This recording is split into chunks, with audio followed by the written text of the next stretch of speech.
An 86-year-old man is behind bars for fatally shooting his 79-year-old wife. At 5:47 p.m. on Tuesday the 4th of July, authorities responded to the Portofino Senior Apartments at 1001 Las Palmas Entrada in Henderson, Nevada, on a report of a woman down. When officers arrived, they went inside the home and found a 79-year-old woman suffering from a gunshot wound, and she was transported to a local hospital where she died from her injuries. Investigators said that Jerome Seligman called police and admitted he shot his wife, Susan Toby. Officers recovered a handgun in a holster on the floor of the kitchen. During an interview with police, Jerome said he shot his wife in the shoulder. He told officers, "I'm really depressed. I didn't want to do it, but it got to a point, and if you ever saw her room, you would know why I got that depressed." Jerome was arrested and charged with open murder with a deadly weapon. He's held at the Henderson Detention Center without bail. He's set to appear in court on Monday the 10th of July. In a separate incident in 2018, Jerome was arrested after he aimed a gun at another person. He pleaded guilty to a misdemeanor assault. The case was dismissed and he paid a fine of $1,000. A 22-year-old man is behind bars for severely assaulting 3 children. On Monday the 3rd of July, authorities responded to a home at 628 Main Street in Pape, Mississippi, and found several children suffering from apparent abuse. Deputies from the Panola County Sheriff's Office identified Dalton Melton as a suspect and began searching for him. Information was developed that Dalton was attempting to leave the area, so they located the vehicle he was traveling in and conducted a traffic stop. He was arrested on 2 counts of felony child abuse and 1 count of domestic violence aggravated assault. The children's mother said that Dalton told her that he destroyed the house, but I wouldn't be worried about the house. You need to worry about the kids' faces being busted in. Dalton allegedly kicked a 6-year-old son with steel boots and threw a stove at him.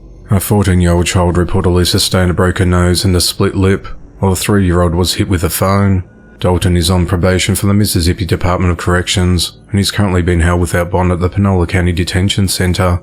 Sheriff Shane Phelps said, "We're going to do everything here in the sheriff's office to make sure he will never hurt another kid again." The investigation into the matter continues. Gregory Cole is behind bars for fatally stabbing his grandmother.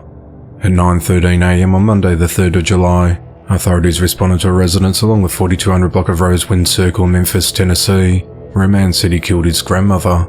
Gregory was found sitting in the dining area with a bloody knife on the table, which he told police he used. His grandmother was laying on her back covered in blood in the kitchen area. She died from her injuries, which included numerous stab wounds to the neck and cheek area. Gregory admitted to police that he stabbed his grandmother numerous times and that it was his best option. Gregory was arrested and charged with first-degree murder and is held at the Shelby County Jail. The motive in the attack is unclear as the investigation into the matter continues. On Monday the 3rd of July, 55-year-old Rosa Backer was found guilty of fatally beating her 38-year-old boyfriend with a hammer in 2018. At around 8:15 a.m. on the 17th of December 2018, police and medics responded to a trailer at the back of her property at 277 South Indiana Street in Porterville, California, on a report of a man in need of medical help. When first responders arrived, Rose's 38-year-old boyfriend Jose Magana was transported to a local hospital by ambulance for critical injuries and had to be put on life support. Police said his injuries were consistent with being assaulted with a blunt object. Rosa told officials she got into an argument with her boyfriend the night before. She told them that he left the home and returned early in the morning shirtless with no shoes and had sustained apparent injuries. Investigators said he had clean feet despite being shoeless, and there was no blood or signs of a struggle. Rosa told police she had not driven anywhere during the rainy night or morning. However, officers noticed Rosa's car was warm to touch, indicating that it had been recently driven, and mud tracks from the vehicle were evident.